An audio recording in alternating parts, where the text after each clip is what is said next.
St. Mary's is a predominantly Catholic community located in the northern mountains of Pennsylvania. It was founded on December 8th, 1842, the feast day of the Immaculate Conception. Throughout its history, the people of St. Mary's have had a special devotion to the Blessed Mother. In 1852, life in the community was enriched when three strong-minded Benedictine sisters came from Bavaria to establish a school for the spiritual and the educational advancement of young women. As told by Sister Evangelists, the journey of the sisters was highlighted by a miraculous episode.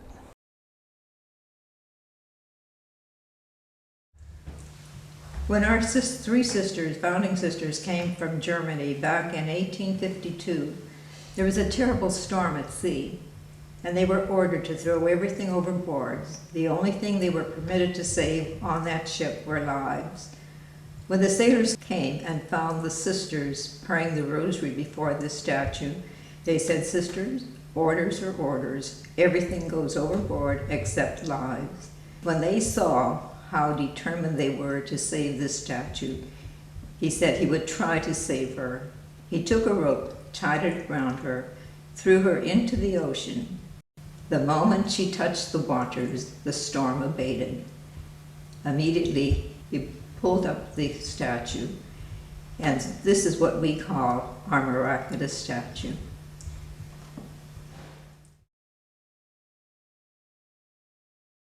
That was back in 1934, and our pond over here overflooded. It was a terrible storm to begin with, and the waters all came down and flooded our cafeteria.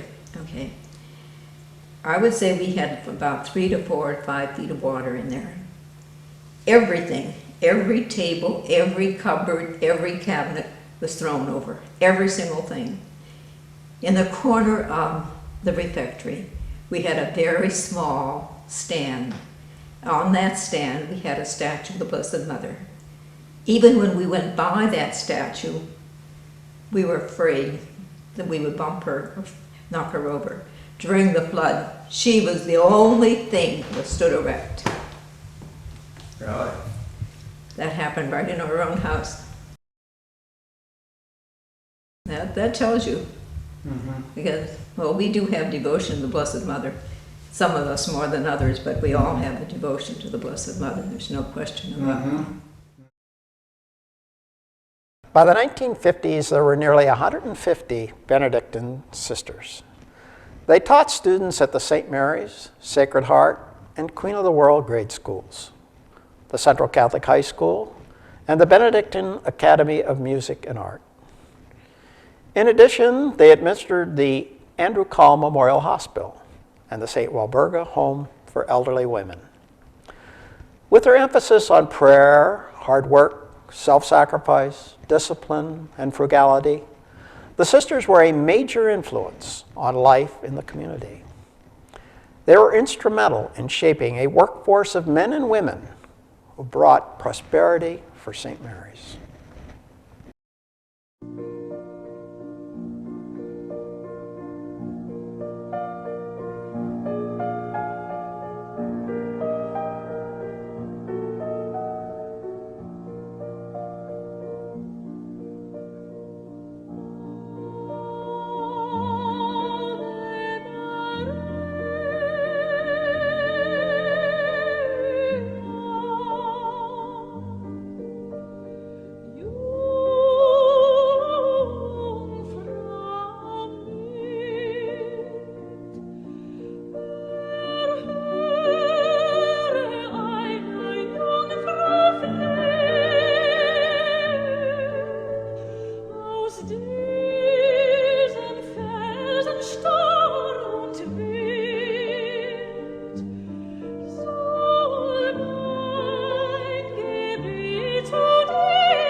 We're at St. Joseph's Convent, and we have the honor of interviewing Sister Victoria, who's going to share some of her experiences as a sister for a number of years. Why did you become a nun? I felt called from the age when I first could understand my mother's stories about Jesus. My mother came over from Italy when she was only 20, and she was probably married at 24, and she still spoke Italian, and she used to tell me all about Jesus, who made me and created me, and those were my stories in my youth. And she never did learn to speak until I went to school at 6, so she always spoke Italian to me, so she had many stories. And when I came to school, I didn't know any fairy tales, but I sure knew a lot about Jesus, and somehow or other I fell in love with him. And so, now they use the expression, you became a bride of Christ. Is That's that right. And that is And I wanted to enter already at 15, but I was the oldest, and my father thought I was too young, which was true, and so I waited until I was. Reminds you that you're in God's presence always, and if it's not wearing the scapular as much as doing what it reminds you to do, that gets you to heaven. It's immaterial to me, and because I know God's going to help me, and I wear it. It reminds me, but if I never wear it, I'm not going to be reminded. You know, I really don't. Sometimes I think I just trust the Lord. So it's a reminder to trust the Lord. That's it. That's a nice way. I'm not wearing it because I want to be saved. I'm wearing it because it reminds me to trust the Lord. Okay. With regard to trust, so that's another lesson I experienced as a student, and I think you probably taught too, that you should trust others. That's right. And it's pretty hard in this day and age to trust, because people have lost the concept of God's presence. It is God we serve, it's not ourselves. And He gave us these rules to keep us safe, and we should really trust Him. And I'm very slow in trusting anybody anymore, because their plans have changed. They trust themselves, it seems. There is no God for some people. It's what can I get out of it? But you can tell who's sincere and who isn't. I really think. I just don't trust him too much. I trust God, that's it. And then ask God if you should, He'll help you. Find out who you can trust. Is it fair to say that in the 1940s and 50s, there was more trust. People believed in God more than they do today. Oh yes, it started to die down in the 60s and 70s. Churches used to be full in the 40s and 50s. another lesson you taught was the importance of helping those in need. I think Always. And I used to, when we had big classes of 50 and 60 pupils, you knew that you had to help one another. And I never allowed the children to think that they were better than somebody else, as long as they were using what God gave them. Sometimes I told them, some have more because they need more, and some have less because they get along with less. And the ones that have more should help those who have less. You learn to be kind to one another. And that's why God permits that, because if we were all the same, who would need anybody? And we have to need someone to appreciate someone. That gives us a deeper appreciation of the other person. And I think that was the joy of teaching first grade. They fought, but they used to make up real fast and just do it again.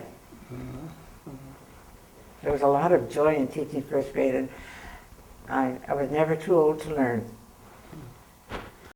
Did you collect money for the pagan babies? Yes. What can you And tell us about that? They were tickled. They'd save their pennies and bring them in. And then when we got here, is he going to come to see us? Are we going to see him? You know, they'd be real happy about that, and they'd be glad to name them. And they enjoyed that very much. And sometimes people would bring more than others, and so I couldn't get any. Well, it all came together. It was all from the first grade. And we'd have an Evangelista, or we'd have an Angela, or we'd have a Michael. And it was a big joy. At least at Christmas we'd get one anyway that we could give back to baby Jesus.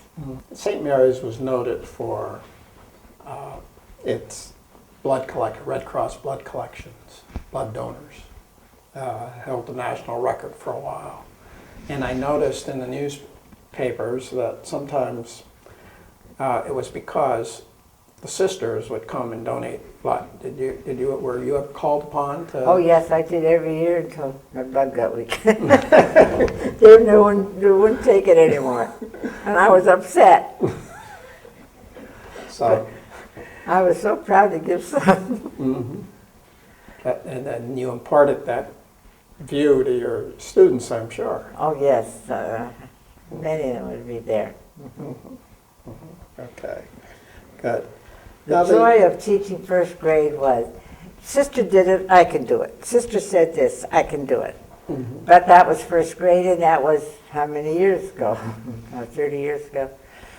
When I had So it some quit. of them are still doing it because you did it, right? I hope.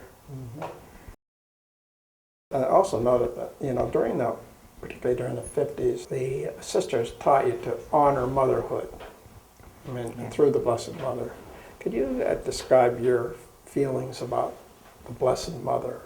Well, we had crowned the Blessed Mother every year during the month of May.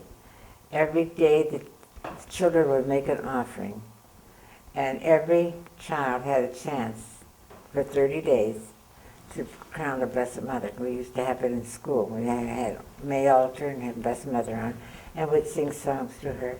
And if God created us, His mother took care of us. And there was a great love, and we always celebrated her birthday on September the 8th. Some mother would bake a cake, and everybody would get cake and candles, to celebrate Blessed Mother's birthday. It's my turn, and sometimes we'd get 2 or 3 cakes, because we only needed one big one, but the children wanted to bring it, so we had it 2 or 3 times a day. We had cake. Some of the critics of Catholics say that Catholics worship Mary instead of Jesus, and that they say Catholics are guilty of Mariolatry. Well, how would you respond to those critics? I'd respond to that by saying that I'm sorry, but I think they're the ones that are wrong. Because what child doesn't love its mother? And it goes from its mother to the father. And it loves its father more because of the love that the mother shows to the father. And because the father rejoices in what his mother receives. And the children were very happy because children return to the mother always when they have something wrong. And then the mother gives credit to the father that she takes care of him. And I just think it's a nice approach to go from the mother to the father. And the mother, that it depends on the mother how much she loves the father.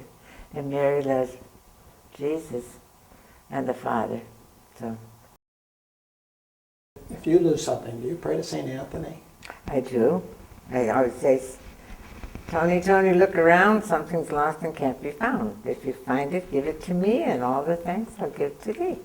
And I think God Himself has implanted several things on different people so that we have recourse to them. And He was pleased with St. Anthony's work, and so He gave him the power to help us. Did you think of anything that you prayed for? Oh, I pray for lots of things. That you lost? Oh yes. I'm forever losing things, especially in my old age. And then I ask St. Anthony to do something about it. And he does. And if he doesn't, I'll say, okay, then I'm not going to do something for you if you don't do something for me. And he might make me wait a while, but he gets it. Okay. Okay.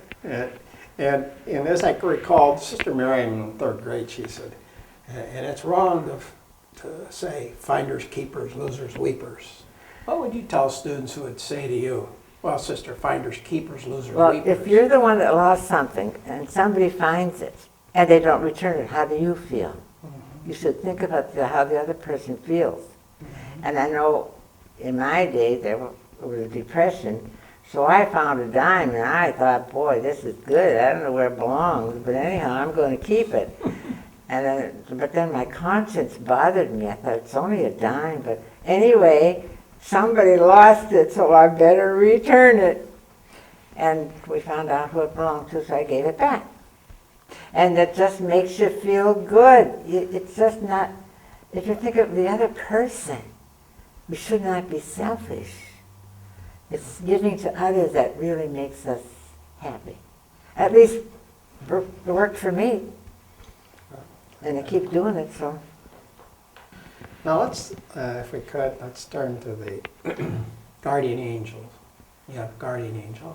You believe in the guardian angels? I believe in the guardian angels, and I remember the many times I myself experienced help from the guardian angels. Like I couldn't open a door, holy angels help me, and I'd push and get it open. Or sometimes I'd be afraid at night, and it would be storming, and I would be afraid of thunder and lightning, and I'd ask guardian angels to put me to sleep, and they would help. It's a matter of really being conscious of somebody else present. We are never alone. God is always with us. And he gave us an angel to take care of us. And I remember when the fire started, and the next door was 3 stories high, and I was just probably about 9 or 10. I'm not too sure. And they thought the top story was going to fall down. We all got sent out of the house.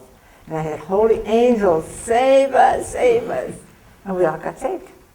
And I mean, you know, the fire was out before it fell over on our house.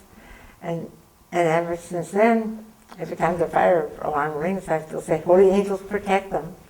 And I'm sure people pray for us. You know, just like I learned that lesson, I think I learned it mostly from my mother, but I try to put it across to children, and they have told me of stories of themselves, how they have prayed to the angels and how they were helped. And there are angels.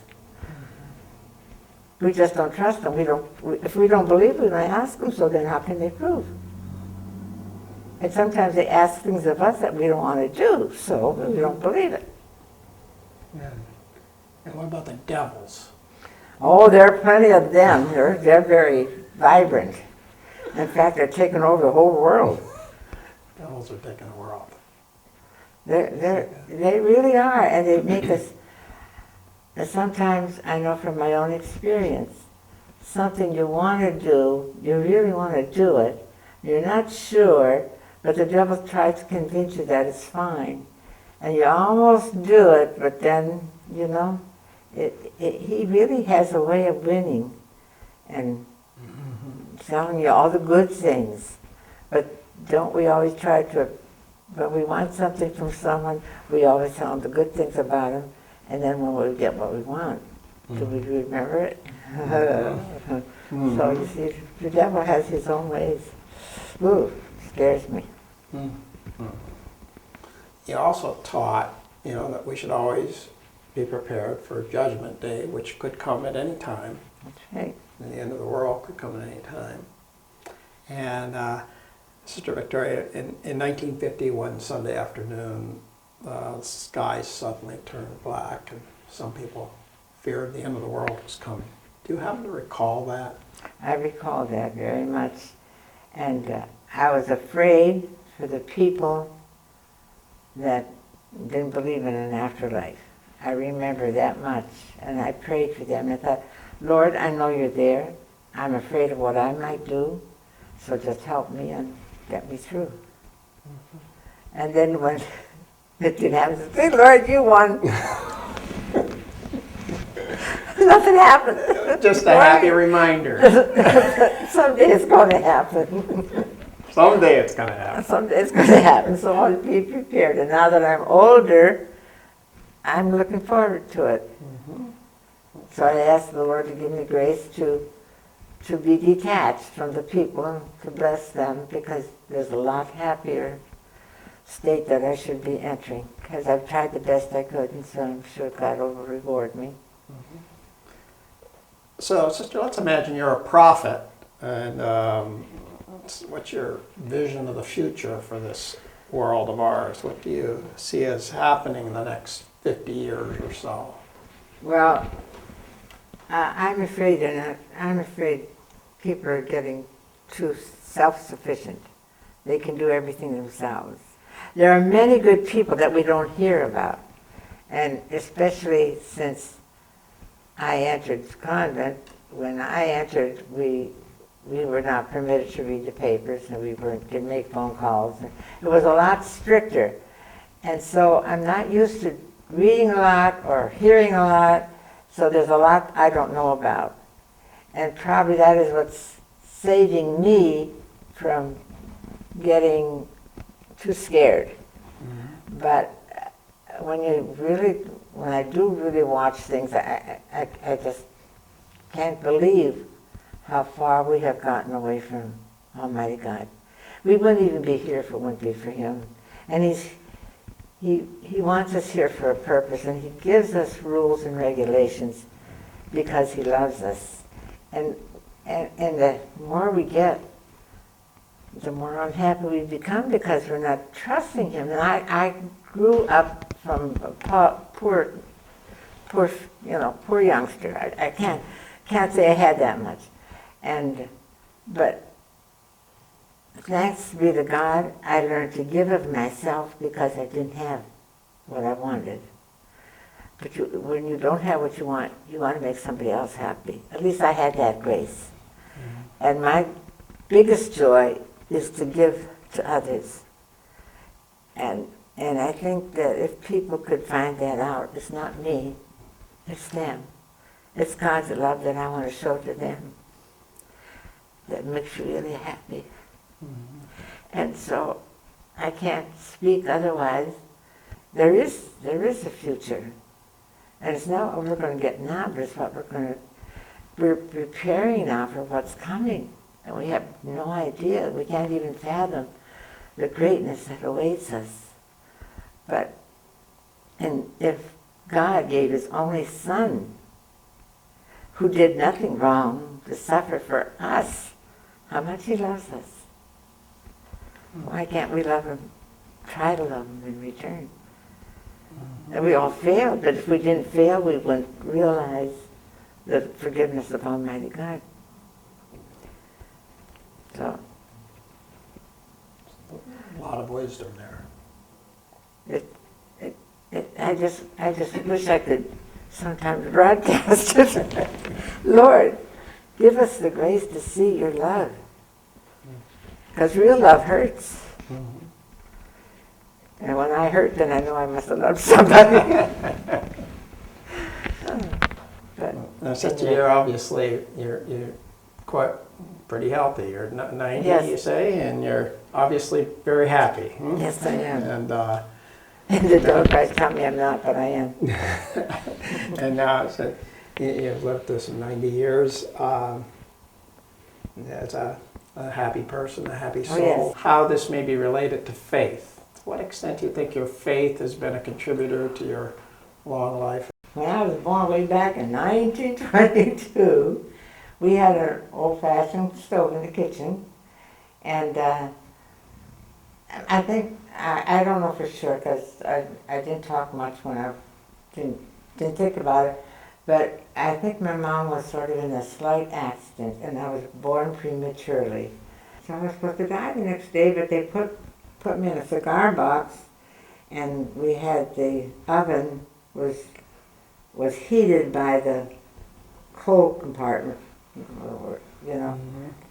So there was no, it was warm enough. And I lived, and here I am almost 91, and I'm still living and enjoying life. And they thought I would be gone, but I'm still They here. just had to bake you a little bit more. Just I had, yeah. But it shows God's in charge. He must have wanted me to do something, so here I am. I hope I've done what he asked of me. If I could only convince people there is a God, he loves us, and he does only what is best for us, and if we could only trust him. If we could only trust him, what a better world it would be. Now, going to doctors, and what's your thoughts on the need to go to? Well, I don't know. Have you had to go to physicians very often in your life? Oh, that was another story.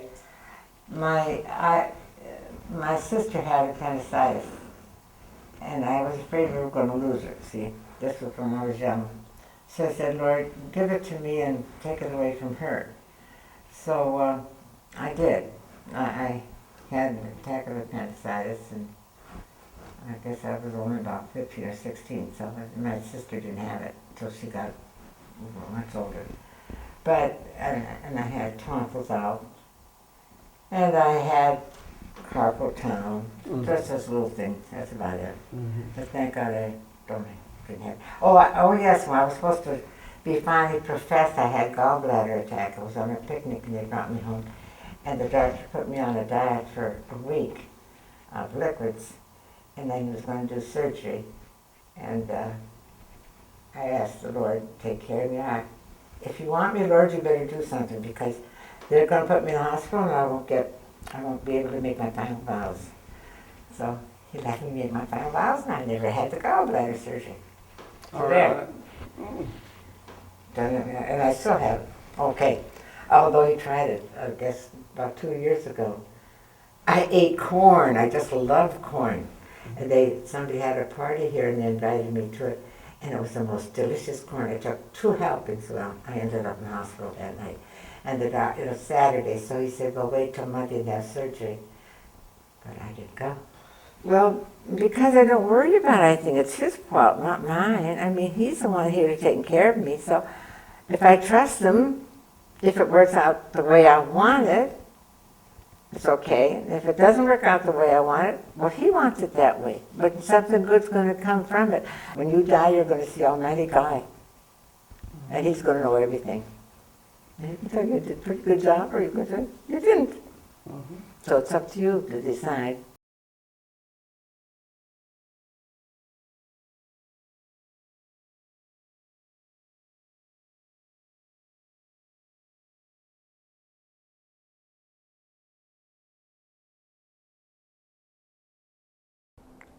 Sister Victoria taught her students to pray upon getting up in the morning, to pray before eating meals, and to pray before going to sleep at night. She also taught them to bless themselves. She told them that in doing so, they would be living with the help of God. As noted in our interview with Sister Victoria, during the 50s, making the sign of the cross before batting or before shooting a foul shot in basketball was a common practice. But in the case of a former parochial school student, it seems he forgot to bless himself before he went into a cage to wrestle an ape at a local carnival. Mr. Ginther there, Gary Ginther, when he went in before he wrestled the ape, you think he should have crossed himself? He should have. I probably would have told him to do it if I had been there. You would have told him to do it, huh? You would have been praying for him in the crowd? That's right.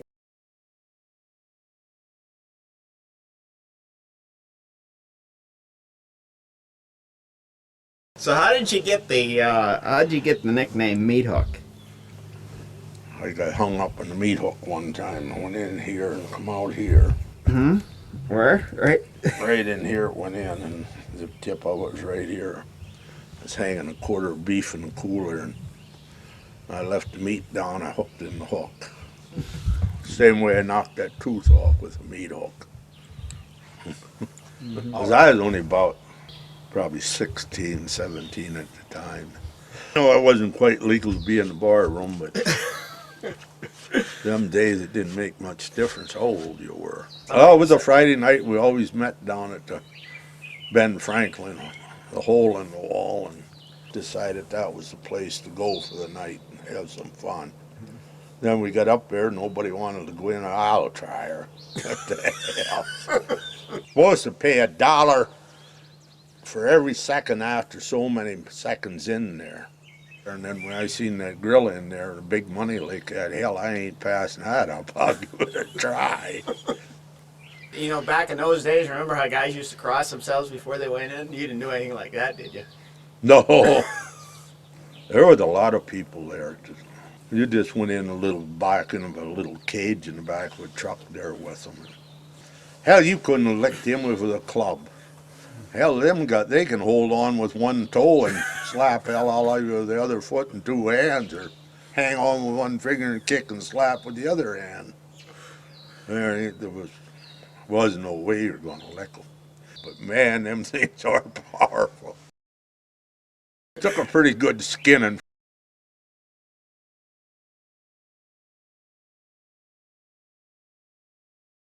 I'm Denny Miller, and I played the role of Tarzan for MGM back in 1959. And Meat Hook, I've had a little experience with wrestling gorillas and chimpanzees, and I've found that it always pays to pray.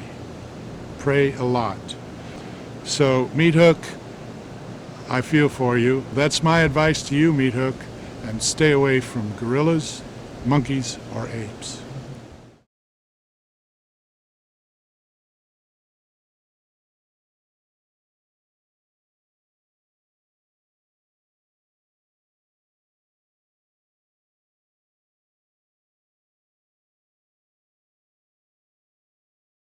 My mother was the first person in St. Mary's to take an airplane ride. So it was her fault that I took up the flying.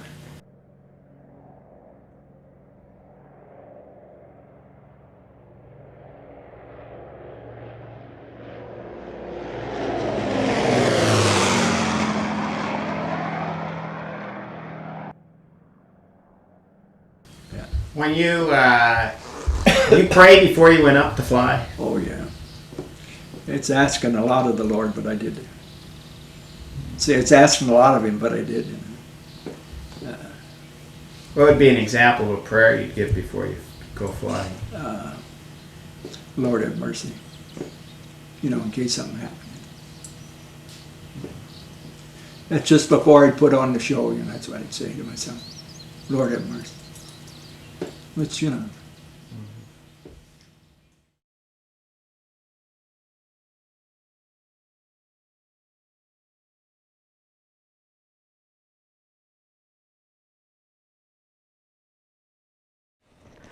The 50s were different than modern society. Cars were big, brakes less certain, steering more difficult, and roads were narrower. At the same time, children walked and bicycled along the roads more often. And more often than today, they were hit by cars.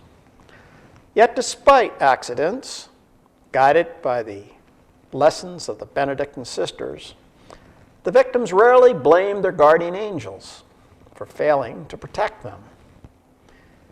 Instead, they found comfort through their beliefs about having a guardian angel.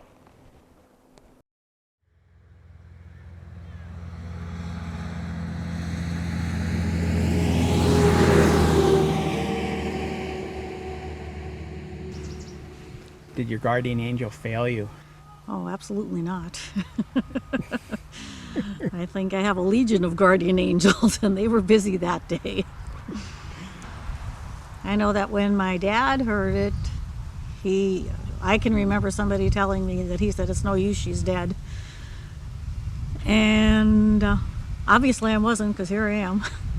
There was a nurse who had just graduated from nursing school, and she was out celebrating, and they asked her if she would come to the hospital because I was hit by a car, and she says, oh, she couldn't, because she says, I was partying, I can't do that.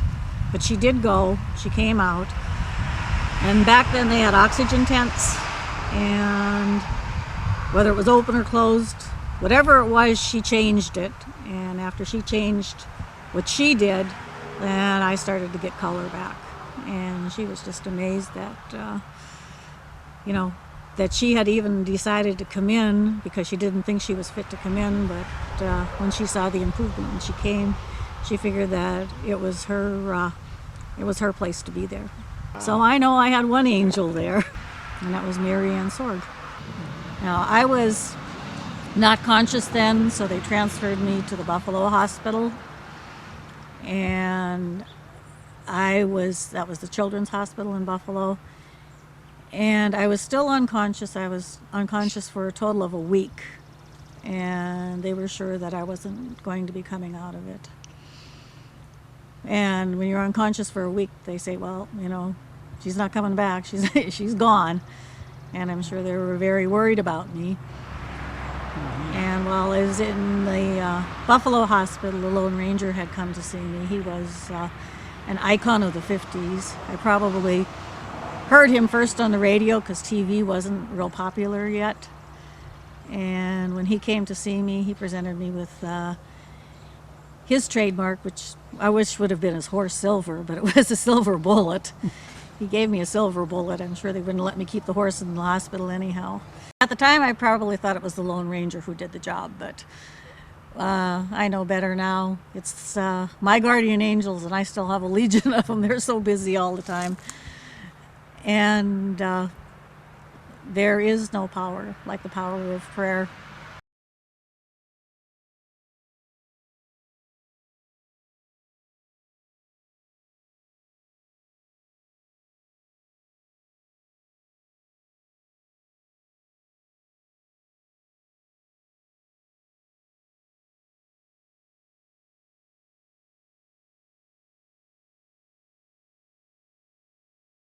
They always, they always said that your guardian angel was with you all the time, and I guess it is. I guess she is. I don't know if they're men or women or they're just angels or whatever, but anyway, things that happen to you could be worse, but your guardian angel always seems to step in and kind of, I don't know, is a buffer there or something? It's hard to explain. I don't know. It's just a feeling that you have that somebody is there helping you. And I always had that faith, I guess. And ever since we were taught from the nuns, I always believed in guardian angels. As you can see, I have a lot of angels. So, and I also think angels come in different forms too. Like after Zach died, and I'm going to cry when I tell you this, but he always rode with me on the lawnmower back home when I cut Mom's lawn. And after he died, I was standing in my garage, by my garage out there, and this butterfly come and just circled me and circled me and circled me. And I said, Zach, is that you? And he circled me one more time, and then he left. When I was cutting Mom's lawn one day, back there with my lawnmower, a butterfly came and sat right on the hood of the lawnmower while I was cutting lawn. And I guess I think that was Zach too. And I don't know, that's why I have butterflies also. Because they are also, I think they come in the form of, when I'm cutting lawn, there's always a butterfly around me.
As an Italian living within a predominantly German community, Sister Victoria experienced being different, but she believed and felt that in God's eyes, everyone is equal.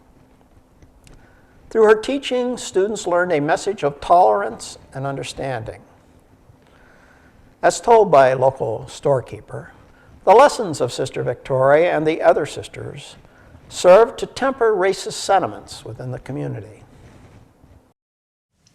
One of the most colorful families that ever lived in this area, I'm on the north part of St. Mary's, was a family by the name of Charlie White, Bill Ritchie. There were 3-4 women. It was Charlie that was sort of the head, he was the lead man. At any rate, he apparently had his wife and others come after he was here for a while. Pearl, I have to note, was one of the most beautiful girls I ever saw. She was small, always smiling, had a perfect attitude, and she worked in the store here for my mother and more, so I always, as a 6, 7, 8-year-old boy, was in love with Stella, or with Pearl. At any rate, they were given a better job after they'd worked on the railroad, Charlie did, in the city garage here in St. Mary's, hired by Ed Ritter, one of the owners. Ed was co-owner, if I remember right. And Charlie did the pickup work, sweeping and painting and the mopping and the toilets and all that stuff. There was one job he wouldn't do, and that was work inside of a hearse. He said he'll wash you outside of a hearse, but he'll never get inside of a hearse. A superstition, I suppose, that he had. At any rate, they moved into a home at 141 or 104 Mill Street. It's on the corner of downtown St. Mary's, and were set up and living there for some time when Charlie was working at the city garage. Well, these people in St. Mary's were like a lot of others around the country. They resented black people moving into the area. And this got around somewhat and apparently bothered the owners of the home. And they made a decision. They'd have to let Charlie and his family out of the house. They said to Charlie they were going to remodel or rebuild or rip it down or something, and Charlie would have to find another place. So Charlie was desperate. I don't know for how long, but he had to find living quarters, and it seemed nobody wanted them. So there was probably one of the finest men I ever knew in a humble way, Joe Ernstberger, who had a furniture store on Atlantic Street in St. Mary's. It was a used furniture store. Joe never had much, but he was a good Christian. So Joe found out, or heard that Charlie was being put out if he wasn't going to find a place to move. And as humble as he was and as little money as he had, he thought it would be good to help the Whites. So he went to a realtor, I suppose, who owned a home here on the hill. The home was the old Thibault home. The old people had died, and the home was a wreck. It was really small on a bank of a hill on Church Street, and it was pretty bad. But Charlie wouldn't have minded, and Joe knew that. So he got the house for probably a rock bottom price. And he, this is Joe Ernstberger, he told Charlie, now I know you're not making all that much money, but he says, pay me as you can. You get a buck here, a buck there, why, pay me off just as you can. So he moved in. And the reason I know them so well is they just lived half a block above my home here at Church Street. So Charlie worked there, and I'm sure he was a good employee. I know everybody at the garage thought a lot of Charlie. There wasn't anything he wouldn't do. He was always in a good mood. He was just a likable, a little on the small side fella. And I'm sure he earned his money. At any rate, he was here and got to know the neighborhood. In the meantime, right across the street from Charlie, there was a family by the name of Sherry, Vinnie Sherry, a contractor. Vinnie was a pretty practical guy and fair with everybody, of course. But the word got out, and it was probably Vinnie Sherry that started it, that Charlie White and his wife were going to have a wedding anniversary. And instead of ignoring them or anything like that, they got a little band together. Now at that time there was a Chub Wortman, a Vinnie Sherry, my dad, Hans Arman, Paul Farley, Joe Herbst, Johnny Weiss. It was about six fine musicians really. And it was decided that they would put on a serenade for Charlie. So one night they got a keg of beer, which was standard practice here. St. Mary's, about an eighth or a quarter of beer. Big onions, they always had big onions. Limburger cheese was always a must.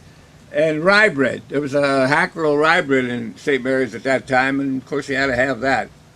So they got all that together and went over to Charlie White's front yard and set up their instruments and everything and put on a real concert. These fellas were capable. And I remember it was just beautiful. In fact, the whole neighborhood came and stood around, because it was something unusual. And of course, some of us tried to get a beer or two while it was going on. That was, I thought, one of the best things that could have happened. And ever since, I was so proud of my dad, Vinnie Sherry, and the rest of them, that they would do such a thing. It turned out, the whole thing turned out pretty good. As time went on, they become one of the most loved families in the neighborhood.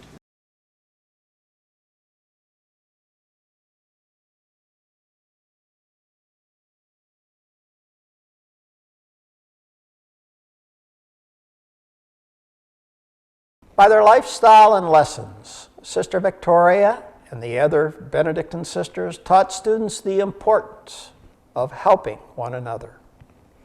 In 1935, when a fire destroyed the St. Mary's Hospital, the sisters immediately converted a part of their convent into a temporary hospital until a new one could be built. In the 1950s, with the spirit of working together, the people of St. Mary's built 2 parochial grade schools, raised funds for a new high school, and constructed a new church. At the same time, the lesson of helping was also reflected in the neighborly deeds. And in this respect, let us recall the community's response to a tragic house fire.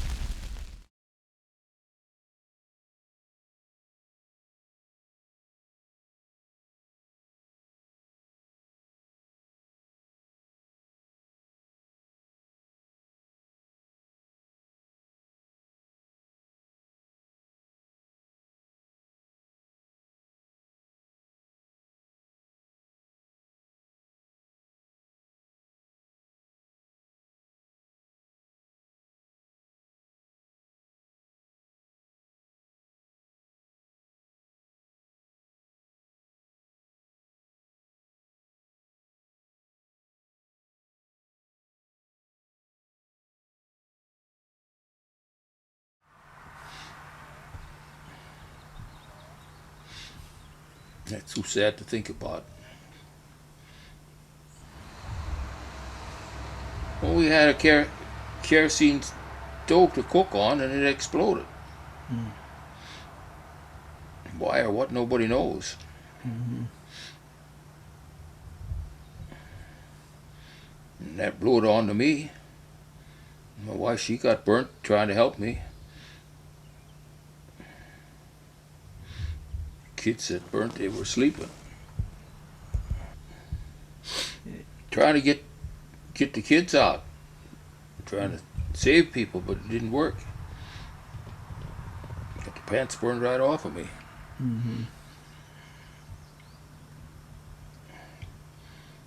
All that was left home anymore is what my uncle told me. What he found was the snap of the pocketbook I had in my pocket. So, well, one was a baby. The baby carriage. And one was sleeping upstairs in bed, and the other one, he was asleep on the couch downstairs.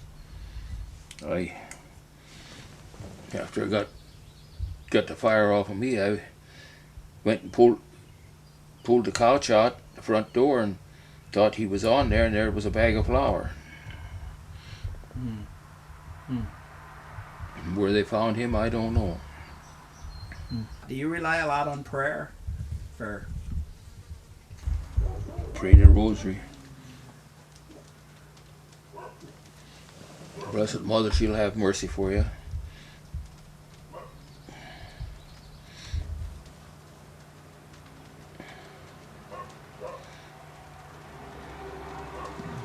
I pray for your uncles every day that died. And all the neighbors.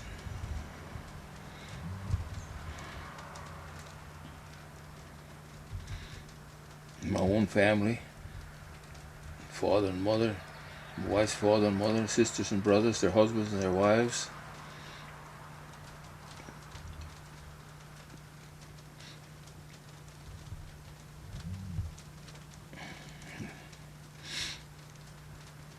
Our children that died, they're all.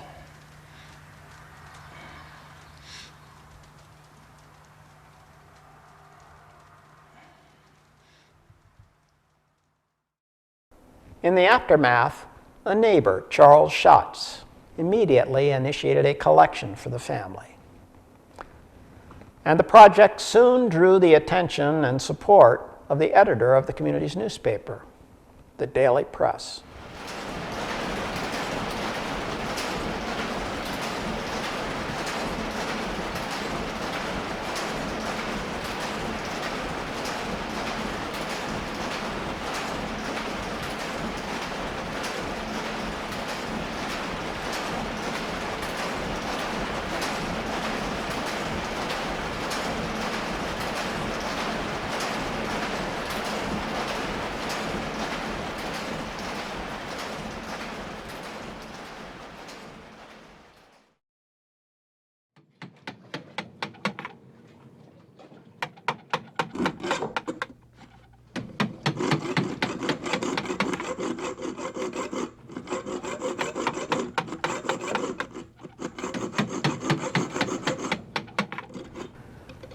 By December, neighbors and others in the community had built a new home for the Gaussman family.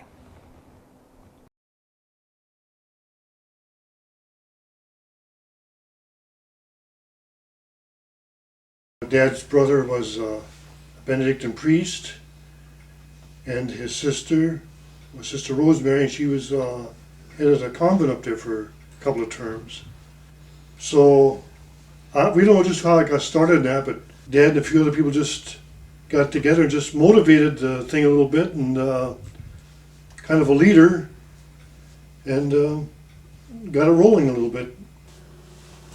And it was ended up that the fire was in September, and in December for Christmas they had moved in the house. There's a picture of our dad handing the keys to Rich Gaussman.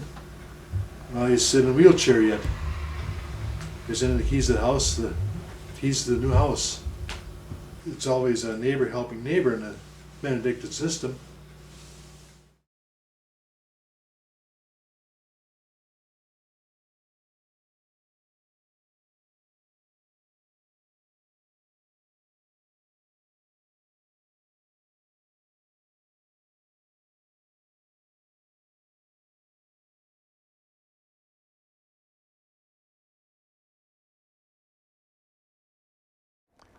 Sister Victoria taught that nature is the creation of God, and we must be wise stewards of that creation.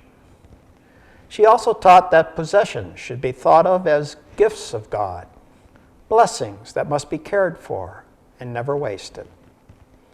In school, students learned to carefully cover their books with brown paper bags and to mend the pages that were torn. Christmas cards were often recycled as holy cards. My mother, whose aunt was a Benedictine nun, was just one of many St. Mary's homemakers of the 50s, whose daily life mirrored the frugality exemplified by the Benedictine sisters. In a sense, they were what today we call environmentalists. After her marriage in 1940, until her passing 63 years later, my mother lived in the same house and slept in the same bed with the same crocheted bedspread her friends had created for her as a wedding gift. She meticulously cleaned and mended it.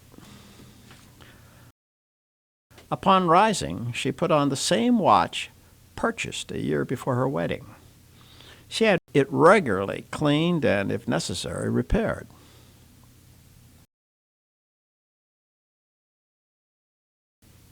Each morning for 63 years, she blessed herself from the same holy water fountain. Then she prepared breakfast using a toaster she'd received as a wedding present.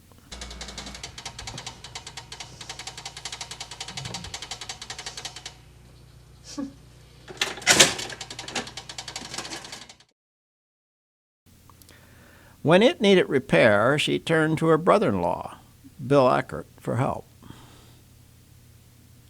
Using the same paring knife that her husband had made for her in 1940, she peeled and canned hundreds of quarts of fruits and vegetables. It was obviously quite worn away, but it was still usable, so she used it. Throughout her life, she prepared food with the same pots, the same pans, on the same stove. And when people asked her why, she said, "Well, it works fine. Why do I need a new one? Waste not, want not." Meanwhile, she mended clothes with the same Singer sewing machine for 63 years.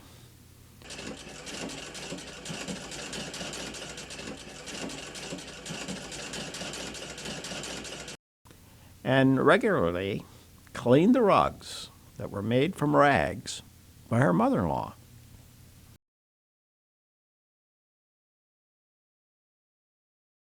Her Christmas cactus and many other rose bushes and other flowers were the same ones she first planted and nurtured in 1940.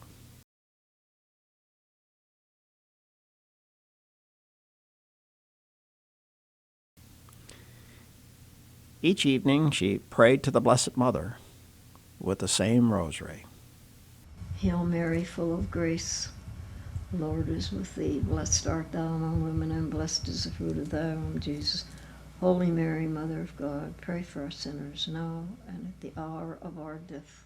Amen.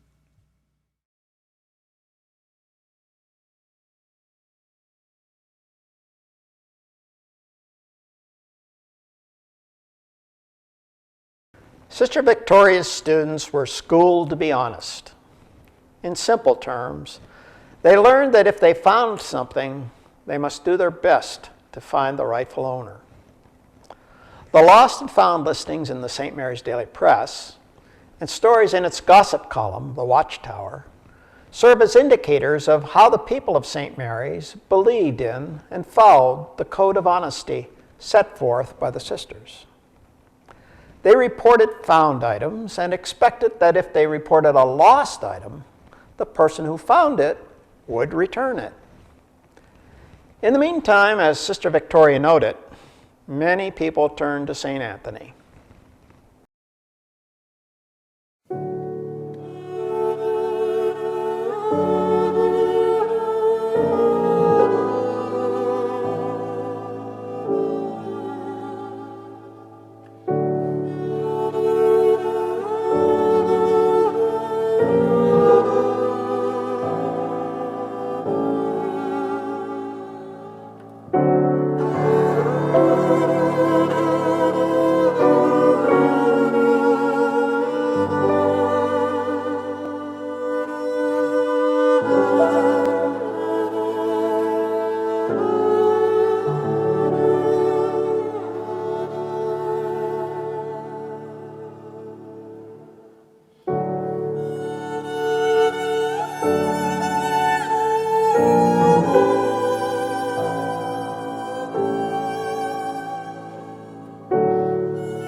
So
In 1956, "In God We Trust" became the national motto. And consistent with national sentiment, Sister Victoria nurtured her students about the importance of trust in God. Furthermore, she encouraged them to be trustworthy in their human relationships. Unfortunately, she feels there has been a serious erosion of that trust. By comparison with the 50s, more people now feel the need to lock their doors and to set up security systems around their homes. And fewer drivers seem willing to pick up hitchhikers. During the 1950s, my father was involved in only 2 automobile accidents. In both cases, he had stopped to pick up a hitchhiker, and he was hit from behind. Nonetheless, he continued to pick up hitchhikers. Likewise, despite a rather dramatic experience after picking up 2 hitchhikers, Roger Husselman still reflects a fundamental trust that he learned as a student of the sisters. Of all the nuns you knew, which one do you think would have been most likely to pick up a hitchhiker? Oh boy. That's a tough one. Of all the nuns that I knew, probably a high school, I think she was a high school principal at the time, Sister Benedict, who was a very impressive nun, very knowledgeable and very generous. So in a sense, you're following her model. Well, to a degree, yeah. I don't think she'd have done some of the things that I did. But you might have picked up the hitchhiker. Yeah, she might have done that. I believe that, yeah.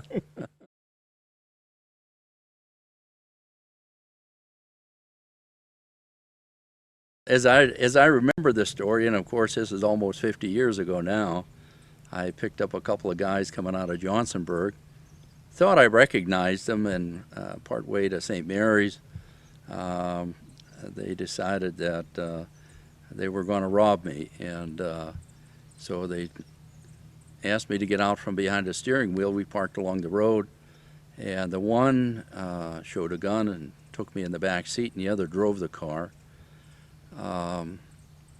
As I recall, we turned around and went back toward Kane and drove almost to Kane and then turned around again.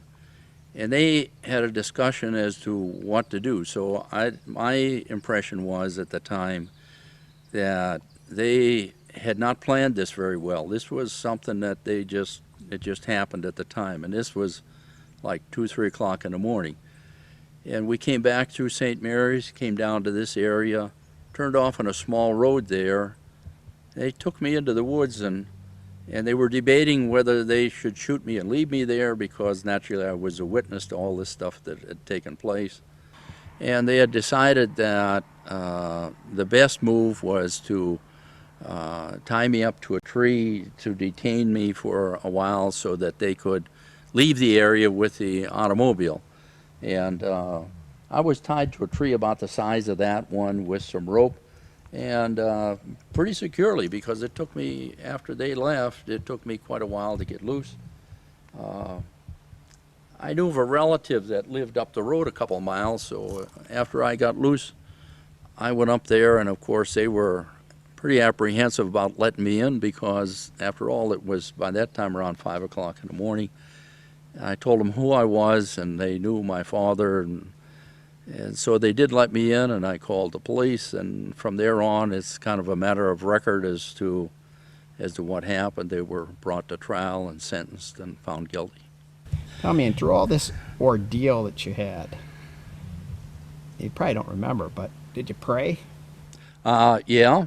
I had a lot of thoughts. My father started the day every day with prayer, and we started every meal in the evening with prayer. So prayer was a part of our everyday lives. And I don't remember specifically if I prayed at the time, but I think it happened. We were kind of raised with the idea that when somebody was in need of something, you tried to help out. I guess that's one of the things that led me to pick them up in the first place. When the nuns had taught you to help other people and you knew that somebody needed something, you know, if you could, you helped out. After the trial and everything was over, I don't recall that I ever came in contact with either one of them again. But I hope they went on to lead a decent life after that.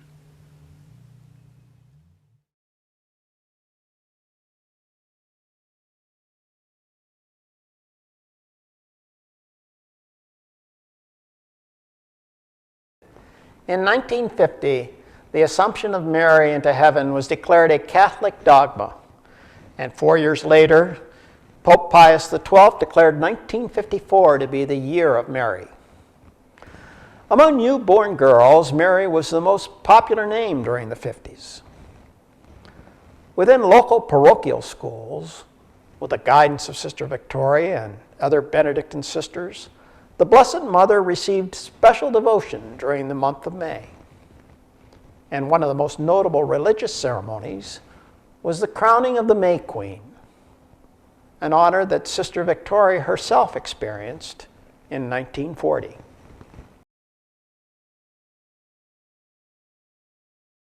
Back in those days, it was your classmates that voted you in, and the one who had the most votes was May Queen, and then they chose 4 attendants out of the same class, and then they went down to the junior class, 2 of them, sophomore class 2, and it so happened that the freshman was my sister, who was the crown bearer.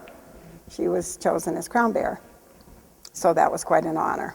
At that time, had the May crowning outside. They had the altar set up on Center Street at the central building, and we came out the side, and all the attendants had gowns on, pastel gowns, and of course I had on like a wedding gown with a veil. I had to borrow it from somebody.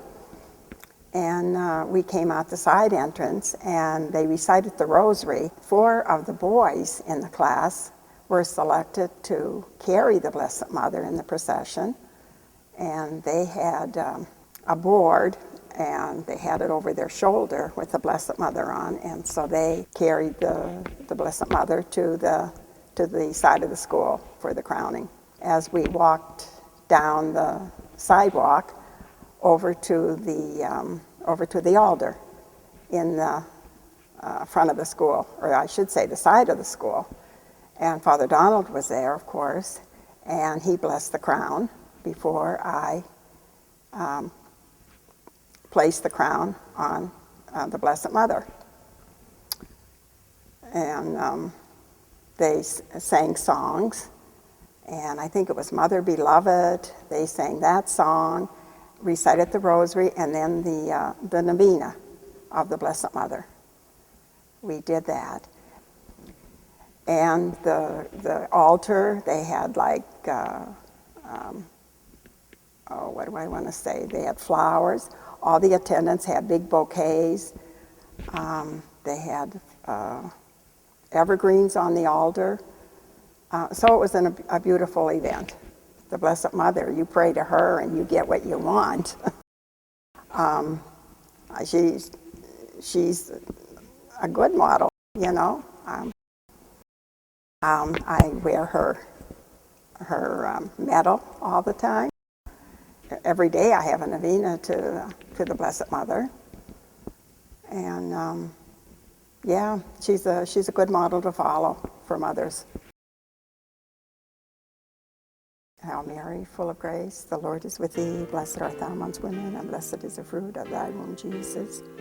Holy Mary, Mother of God, pray for us sinners, now and at the hour of our death. Amen.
Among the nuns who taught at Central Catholic High School in St. Mary's during the 50s, a majority have lived to be more than 90 years old. The extent to which their beliefs and their lifestyle contributed to their longevity is not fully understood. But like Sister Victoria, it's likely that many of them were reluctant to rely simply on medical diagnoses and treatment. For them, ultimately, God is the best medicine. Interestingly, the reluctant attitude about medical intervention expressed by Sister Victoria is typified by many people in St. Mary's. And perhaps one of the most striking examples is that of Richard Dornish. During his youth, Mr. Dornish served as an altar boy for the Sisters of St. Joseph's Convent. And it is likely that some of the sisters viewed him as a skinny and sickly boy, so they prayed for him. After high school, a local physician told him that his life would be very short.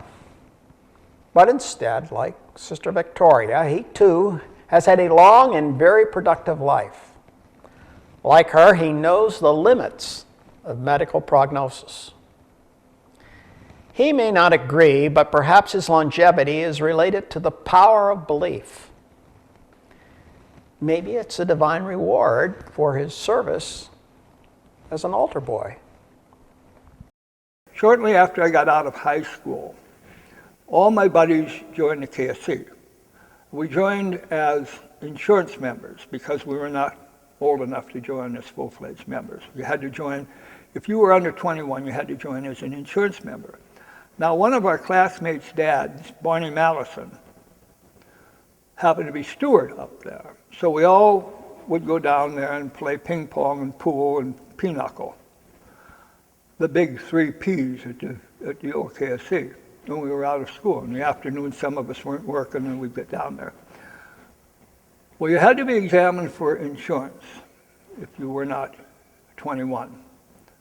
So I went to one of the city's old respectable doctors to get this form filled out. So he's doing all this kind of stuff, and he said, do you go to the doctor regularly? No. Well, he said, there's some serious problems here. If you don't start doctoring for this, go and get a complete examination and that, I can tell you that you probably won't live past 35, and I cannot sign your insurance papers. I've got to refuse you insurance. So that overwhelmed me for a minute or two, you know, and I left and didn't say anything. I was a bit concerned about it. So my father comes home about a week later, and he said, Dick, Dr. Lohr came in today, and he asked me if you had said anything about what I detected. And he said, no, what's the problem? He said, well, Dick has a serious heart problem. And you better get out to hospital, and you better get some medication, and you better start resting more, because I'm not a sleeper. Even today, I generally go to sleep 3 or 4 and get up around 7. And so my dad comes home, and he's raising hell with me because I didn't do anything and this and that.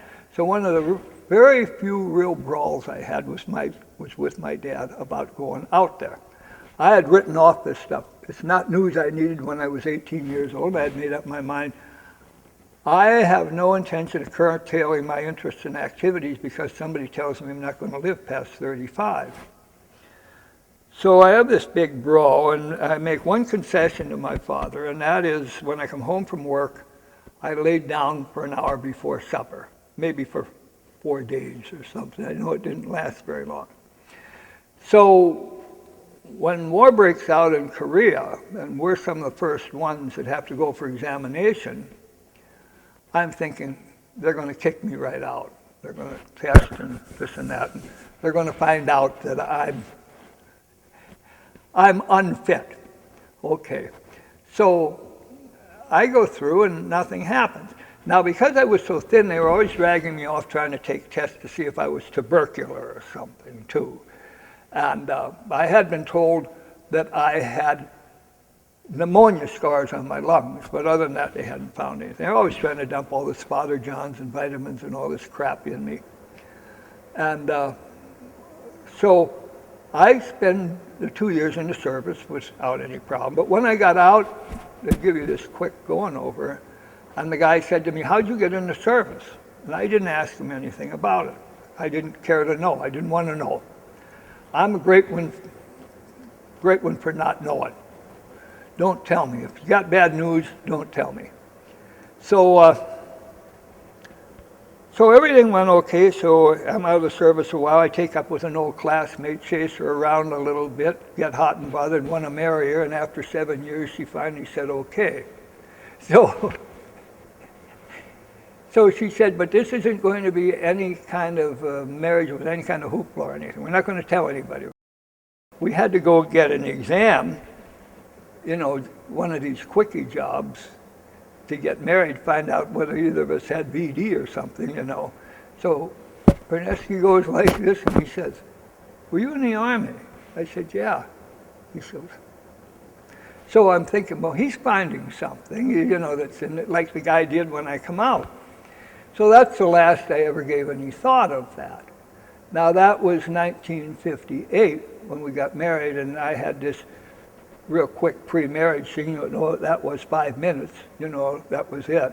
Now, I know I've had a number of things wrong, but I'm not I absolutely refuse to have anything to do with the medical profession.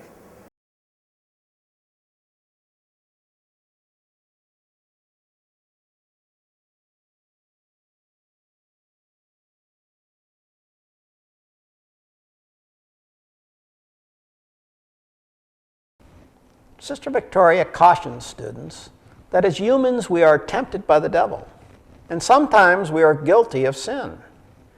Yet God always forgives, and it is always possible to repent and get to heaven. Students also learn that wearing a scapular would help them get to heaven. The scapular served as a reminder to do good and avoid evil, and thus escape the flames of purgatory, or worse yet, hell. In grade school, many students worried about taking off their scapulars even when they took a bath or showered, and especially if they went swimming. They feared that they might suddenly die, and without wearing their scapular, they would not be assured of heaven. Such was the case of Floyd Bugs Gerber and his grade school friends. The scapular is supposedly something that they gave you, and the nuns kind of told you that as long as you wore the scapular, you would never see the flames of hell. That particular time they were brown, they were on like a cloth strap.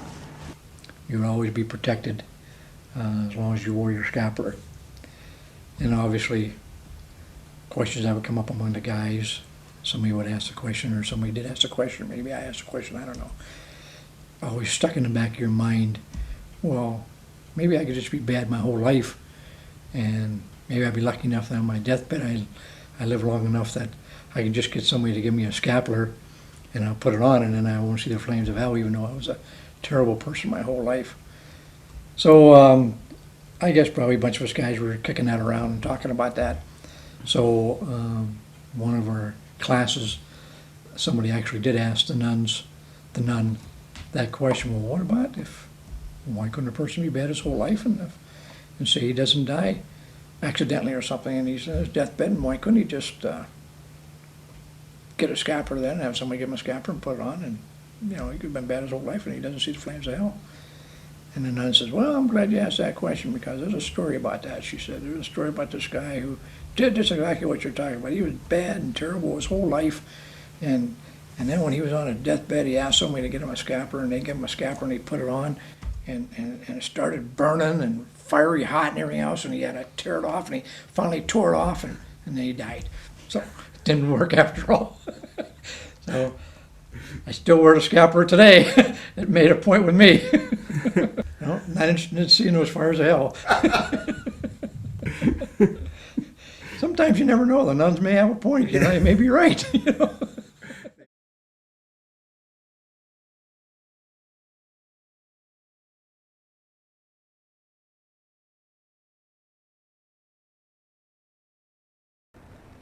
During the 1950s, Bishop Sheen was one of the most popular TV programs watched by Catholics. In it, he warned about the spread of atheistic communism and the potential wrath of God. His fears were often echoed in the lessons of the Benedictine Sisters. Like Bishop Sheen, they taught students that Judgment Day may come at any time.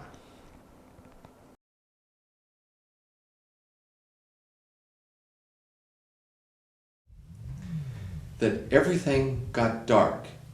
And it was in September or October because we were playing football down in the Central High, around the Central High School. And everything got dark. It was a brown color. It was a dark brown. And the street lights came on. We went home. Everybody in our family prayed. We thought it was the end of the world. We thought we thought it was the end of the world because there was no explanation for it. It wasn't a thunderstorm. There was no rain or anything. But everything got dark. The lights went on in town. People went to church and prayed. And they explained it. They explained it in the papers the next day. Or they said it was heavy fires in Canada. That they had these forest fires in Canada. And the smoke had drifted down this way and blocked out the sun. That one stands out in my mind as one where truly thought that this might be what they call the end of the world. And in those days, people thought more about the end of the world. I mean, we truly, maybe from school, you thought that the world could end. There was a genuine fear of the atomic bomb. The atomic bomb was a real concern because we saw or we heard about what happened in Japan. There was that fear that we could end up in war, a world war with Russia, and it would involve atomic bombs.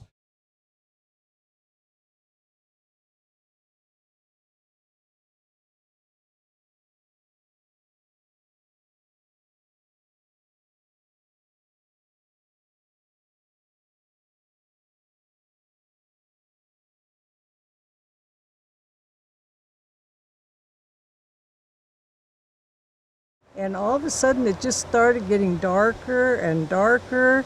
I had a little bit of clothes on the line. I quick ran out and brought that in. But it just got so dark, you had to turn the lights on, the headlights on the cars, and it got real dark. It was yellow. When it first came, it was kind of yellow, and it got real dark. Did you think the end of the world was coming? I really didn't know what to think. I think I thought that, yeah. So. Did you pray at all when that occurred? Oh yeah. You do. You pray. So. Some people think it was a warning from God because people were starting to do things on the Sabbath. It happened on a Sunday. On a Sunday. And see, I had a couple of things hanging out on the line, and I normally don't do that. You know. On Sunday. On Sunday. And I think now I wouldn't wash clothes on a Sunday if I had to.